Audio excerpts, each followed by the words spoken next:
some countries you wouldn't think of a free school and free university in the world. Serious. Is this 2,500 per semester or for the entire year? For the year. But, you know, they say struggle pays. You have to struggle. That's why it pays, serious it pays. But it's not only the money thing. The thing is the access to the education. I mean, people being dumbed down and not educated are very much easier to control for the state than people who can organize freely and create like a sane civil society. That's it. In '67, the CEGEPs were created. There was the first sleep-in McGill University. There were lots of demonstrations at that point against American involvement in Vietnam. I know that you work a lot on the question of war. At least the SDS were talking a lot about that, like saying bring the war home and everything. Sorry, I'm just focusing. Okay. After that period, at the end, like you could say that in '67, the dominant line in the movement wasn't anymore the collaboration thing, people wanting their jobs and in their resume and their CVs and everything. It was the confrontation that had won, like at that point, and that was the consequence also of the baby boomers. There were a lot. They came into the system, and they had, you know, that they were feeling that they were powerful because they were a lot. That might not be the case for maybe the generations coming into schools, but still, you have to work on that. In '65, there was very weird thing I found out. Like that's at that point, the international movement of the student movement, the student unions movement, was being formed. There were basically two groups. One was pro-Washington. The other one was pro-Moscow. I found out that UJAC was into both. That's weird, but they were into both movements. They were represented there. In '68, they left the movement that was pro-Washington.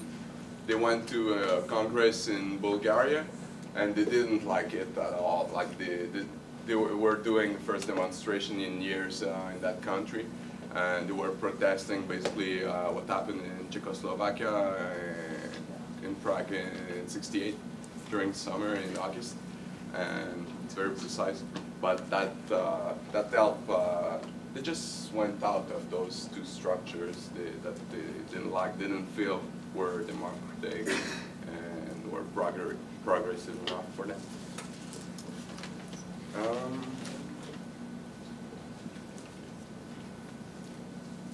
So that brings us to the summer of '68, and to what you may have heard or may not, that were called like the events of May '68 in France.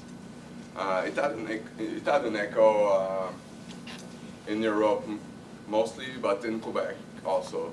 At that moment, there were movements in a lot of Western countries. For example, you could say in Deutschland, in France, in Canada, in Quebec, in the States a lot, but it was very important. But it was in May '68. In Quebec, what happened was more in October '68. It was a bit delayed. But the school year '68-'69 was probably like the worst thing ever for directors, not employees, but you know, big heads.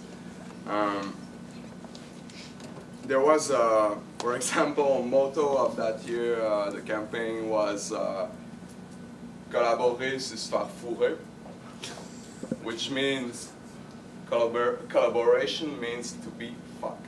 That was the slogan of that year, you know?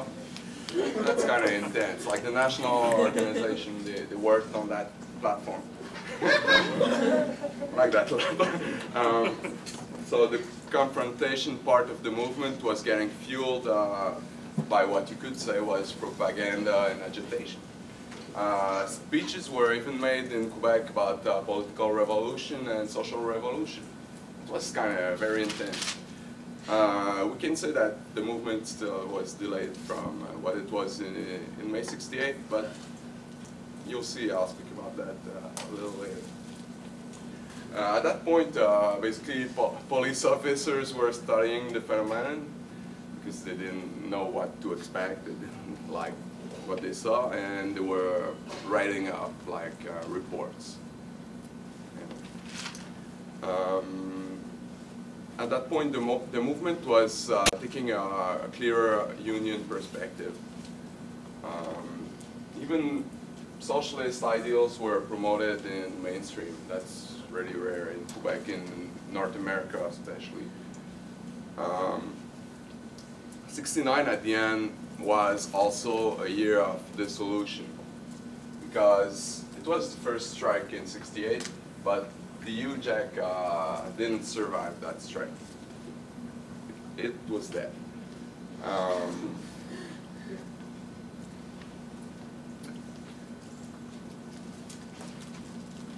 Okay.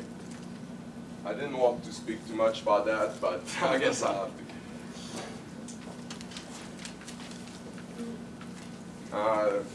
That's kind of hard to speak about. I didn't live that time, but people like older don't tend to speak too much about that time too.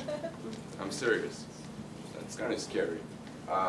In the 70s, in October '70, the federal army, that is the Canadian army, was sent into the streets, and like they suspended the civil rights and the Bill of Rights didn't exist anymore.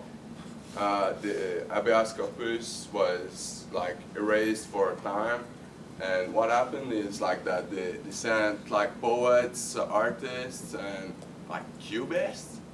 Some people had that book about Cubism. They thought it was about Cuba. And I'm serious.